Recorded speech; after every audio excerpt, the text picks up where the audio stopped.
The story starts with a woman named Isabella at the airport. They call her a bomb. And you, Yusuf, saw her as a bomb, and my brother even more so. At least she has a red passport. Anyway, she handed them a paper. They gave her a boarding pass. Someone had already printed it for her, and the pilot was waiting for her. Who printed that pass? We'll find out later. The plane was full of people, and she was trying to put her bag up. A guy named Salvador helped her. He took the bag and put it up, and when they sat down, they started getting to know each other. He asked her what she did. She said death. I work in music criticism. Wow, my ex was into music too. He asked her his name. At first she said he wouldn't know him. She didn't want to tell him, but when he insisted, she said Buster Naka. Salvador heard the name and his face changed. No, don't tell me it's Gabriel. He's the worst I've seen in music. He came to me one day. I gave him a review that would make him never want to think about music again. Our girl heard this and remembered. Salvador, she remembered she was with Gabriel that day when he got the review. There he is now. Honestly, we broke up and I haven't seen him in a while, and they're still talking about him. A woman said to them I was his teacher in college. Wow, I was his teacher. He was terrible in school, and I was always kicking him out. And they're thinking to themselves, what a coincidence. A professor named Ignacio who teaches with the professor at the same university greeted her. The professor saw him and was surprised. What a coincidence, a big coincidence. Gabriel Buster Naka was my student too. But it didn't stop there. And they're still talking about him with the professors. A guy who owned a hotel told him he had a servant named Gabriel Pasternaka, and Salcado wronged him. At that moment, they alerted the cops. We'll let the professors through. And now you're busted too. He shouted on the plane. He asked them who knew Gabriel Pasternaka and had wronged him. Everyone raised their hand, which further proved that he lured them all. They won the jackpot on this flight. Oh my god, he gathered them all in one go. And they're trying to figure out why he gathered them. This hostess ran out. He told them the Gabriel Pasterna they're talking about is the pilot of the flight. That's it. At that moment, they lost all hope. He asked Salvador Bill what wrong she did to him. She told him she cheated on him with his only friend. They found him sitting in the back too. I told you he's been holding a grudge for years and you're all being exposed and you're all... I swear he missed a chance that day. And they knock on the cockpit door but it's locked. And none of the pilot's assistants are answering. In short, their entire fate is in Gabriel Pasternaka's hands. It didn't take long. The plane started heading towards the ground. I told you our brothers almost soiled themselves. Amidst all the screaming and panic, his psychiatrist broke down the cockpit door. He started trying to calm Gabriel down. Please, for God's sake, Gabriel, forgive me. I overcharged you for the treatment.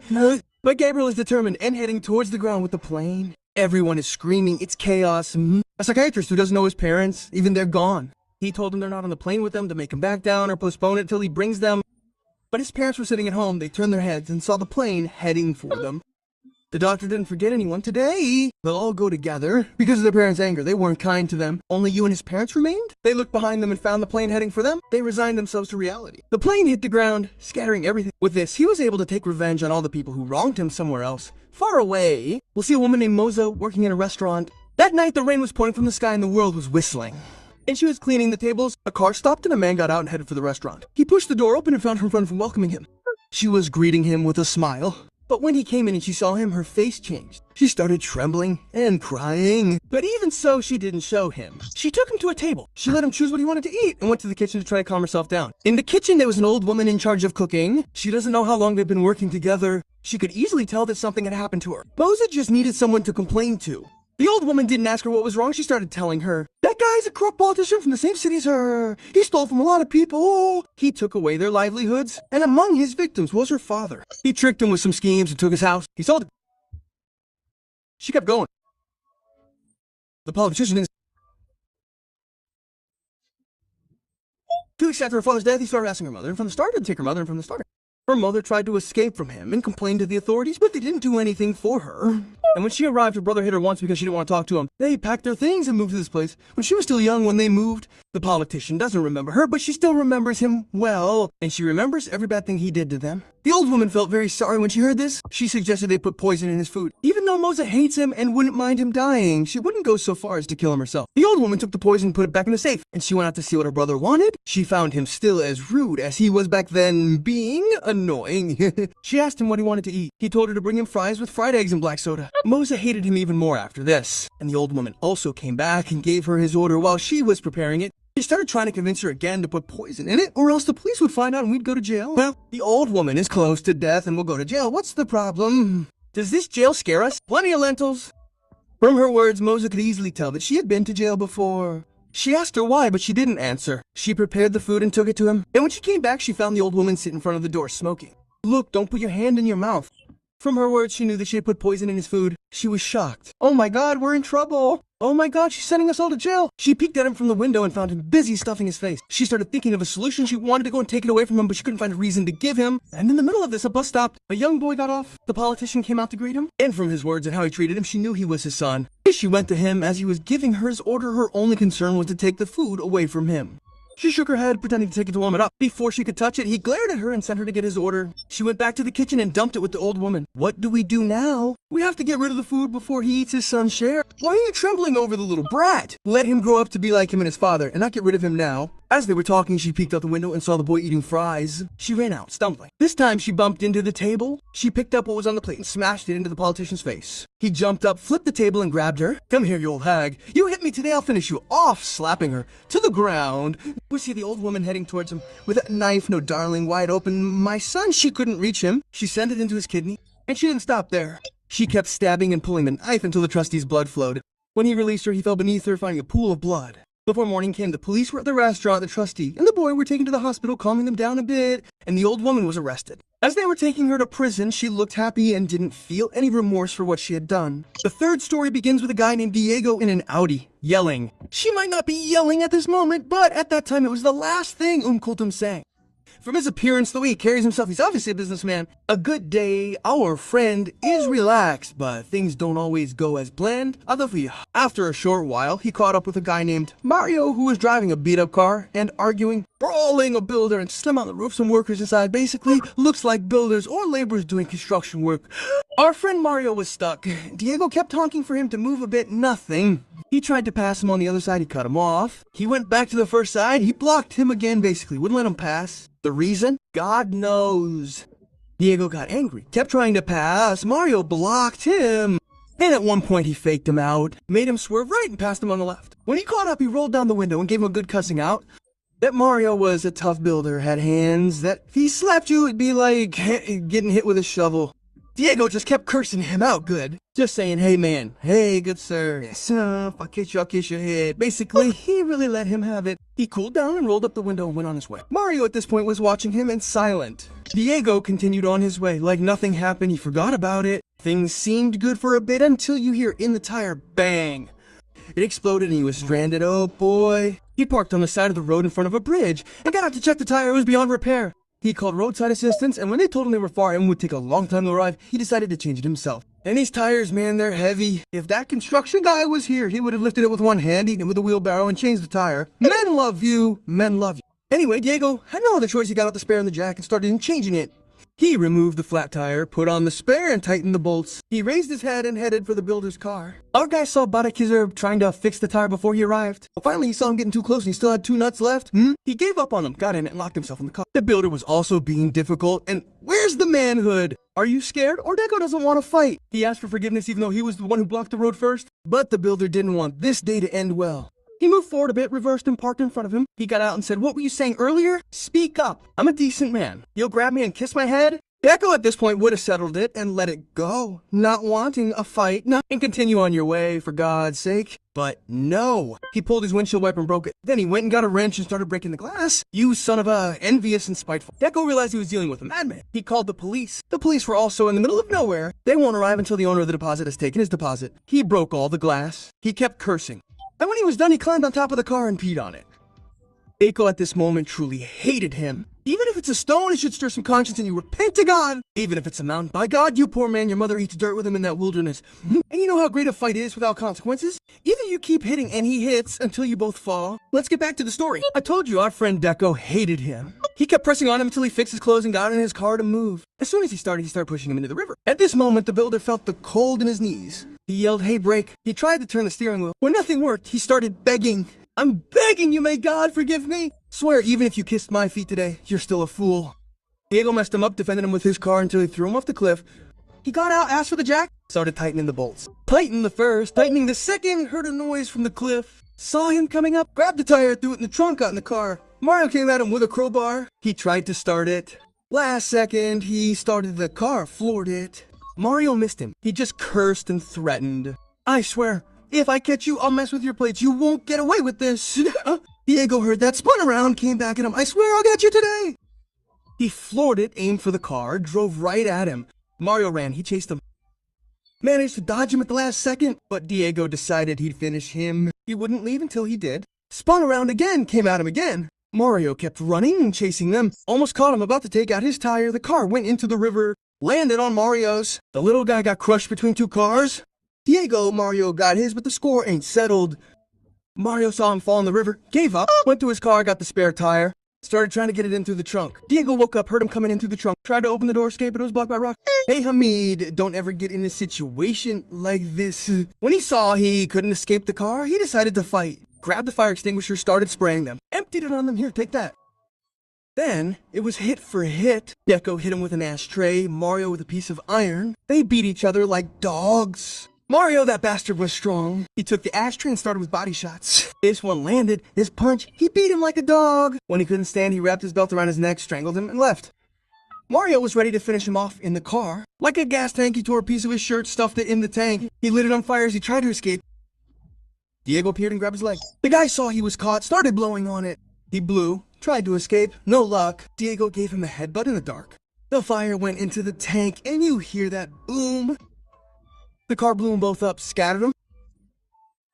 They were buried, went to Spain, both souls gone. The fourth story starts with a guy named Simon, a specialist in explosives. He works for a company that demolishes old buildings. He planted dynamite under a building. The state hired them to demolish it. He went up to set up the detonator. Everything's ready. Firefighters are there in case something happens. 3, 2, 1. He pressed the detonation button, and you hear that boom. What took so long to build falls in the blink of an eye? That day was his daughter's birthday. He went to the company he works for, took dynamite and materials used for explosions. He went to a bakery to buy a cake for his daughter's birthday. As he parked the car and went in, the tow truck came. Those bastards are always around. See, you park and don't tell you it's forbidden. They keep watching until you go in and then they take it to the pound. I'm telling you, his bad luck is legendary. Pray for him. Wish him to buy a car, and every time he parks it, it gets towed. When Simon left with his sweets, his car was gone. Furious, he read the note, found out where it was towed. He took a cab to get it back. The pound was packed. After waiting, his turn came. Simon was sure there was no parking sign. He tried to explain, but no use. Pay first and complain. Simon felt truly wronged. The clerk made it worse, insulting and yelling. Finally, he realized he'd be late for his daughter's party. He paid, got the car tomorrow, then complained. This whole mess made him so late. Amidst all this chaos, his wife sent a message, nagging, "Where are you? Always late. People are leaving. Hurry up, or God help you, I'd flip out."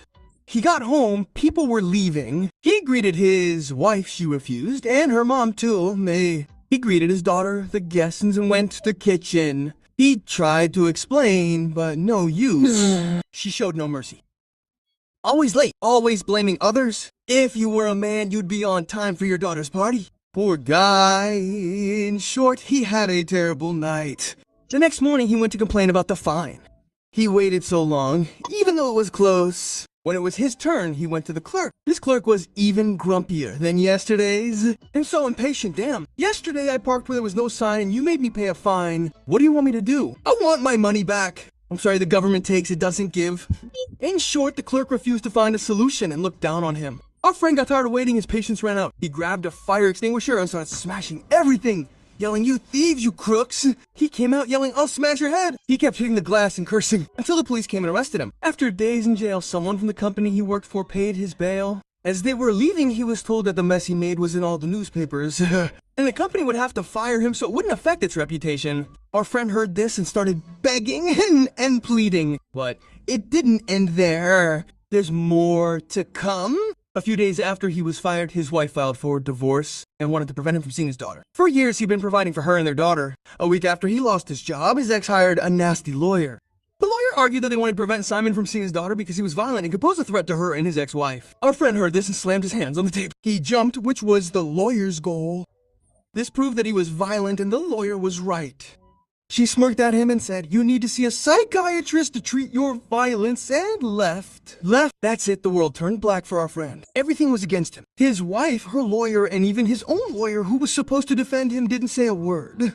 Simon looked at his wife and daughter, seeing no good in them. He decided to leave them and live his life alone. Days later, he went to submit his CV to a company, He'd spent years in the field, expecting to find a job easily. But that issue with the company that seized his car ruined his reputation, causing all the companies to reject him.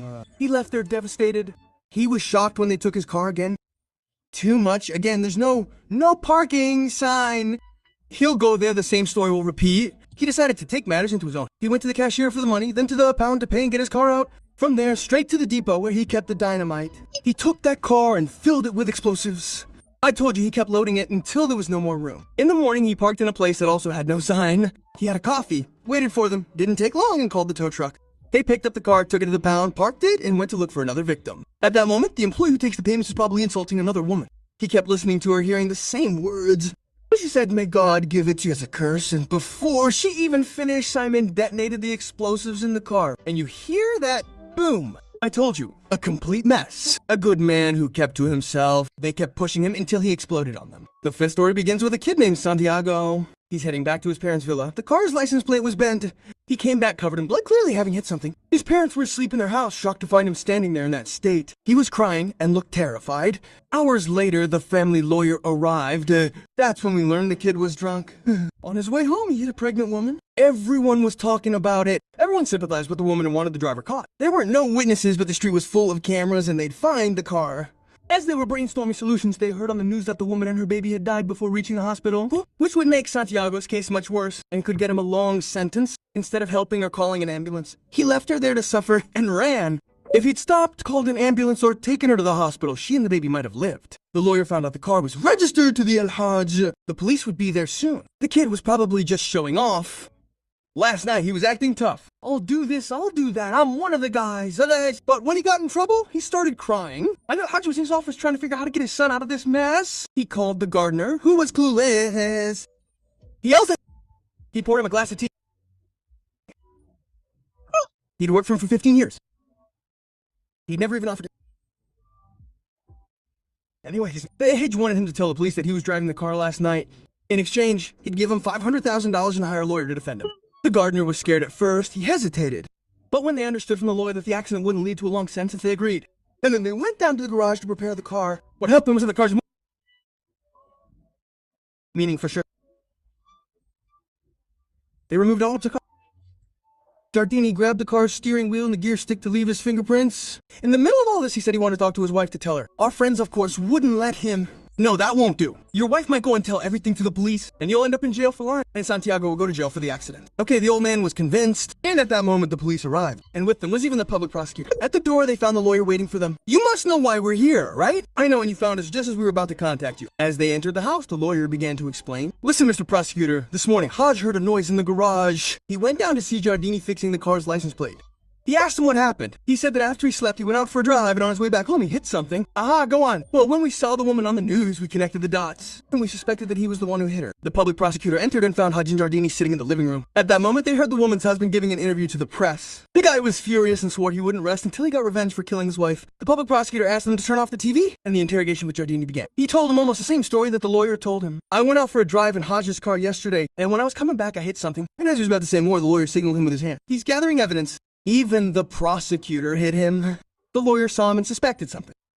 He asked to see the car. They took him to the garage. The prosecutor said it's a dead end. Mr. Giardini got in and sat in front. He asked to see the mirrors. They were too far. Damn it, they adjusted the seat and forgot the mirrors. The prosecutor knew someone taller than Giardini was sitting there. They had no choice but to involve him. The lawyer asked Al-Hajj if he should offer a bribe. He agreed immediately. They went to the garden to negotiate. After a short time, the lawyer returned to Al-Hajj. He said he wants $1 million. The Al-Hajj tried to bargain, but no use. He said now the case has reached $1.5 million. $1.5 million and another half for him. That's $2 million. And what do you think? I'm risking my neck here. In short, the Al-Hajj was screwed, and the rooster that passed would peck at his parents. The lawyer went out and told the prosecutor the Al-Hajj agreed to give him $1 million. Giardini came in, that $500,000 isn't enough. I'll take what I deserve. The lawyer said the Al-Hajj was cornered. There was no turning back. What do you want? The $500,000 we agreed on and an apartment by the sea. Damn greedy bastard. The Al-Hajj had no choice. He agreed immediately. They all gathered in the office to review what they would say to the court and the press. The press had the case all messed up. The press was taking pictures outside. The woman's family was demanding arrests. If the police hadn't arrested them, they would have stormed the Al-Hajj's villa. In the middle of the discussion, the prosecutor said they would need $3,000 for other expenses. The Al-Hajj was furious. Not another penny from me. Get your 30 grand from your own pocket. You're making $1 million. The prosecutor heard $1 million. Boom. What, am I making $1 million?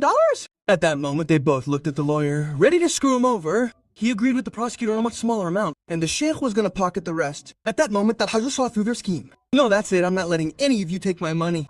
The deal's off. Hey, Mauricio, where are you, kid? Go turn yourself in to the police. The lawyer followed him, begging, and his wife, too. Hey, Hajj, let's talk this over. That's it. No more talking. He ordered his son to go to the police and locked himself in the house. He even told her he won $2 million in the lottery. With him, I'm leaving, and tomorrow I'll have 10 more like him. He went in, took a shower, put on a robe, and relaxed. Then the lawyer and the prosecutor came in. They saw he was stubborn and wanted to settle just to avoid trouble. Listen, Al-Hajj the gardener will only take the $500,000 we agreed on at first, and the prosecutor and I will split $1 million. The Al-Hajj was still stubborn. Listen to what I'm going to tell you, you four crooks. $1 million is all there is. If you want to split it between you, fine. If not, I'll let my son go to jail and be done with it. They saw he was firm and wouldn't agree to give them more than $1 million, and they agreed. Immediately afterwards, the prosecutor brought in officers and arrested the gardener at the door. The house's courtyard was full of people, protesting about the woman and her daughter. Everyone was defending them, shouting as they were being taken out. The husband of the dead woman confronted him, holding pills, scattering them on his head. We belong to God. Oh, Ahmed, did you see what greed does? He took $500,000 in one day. The company won't lose a single riyal.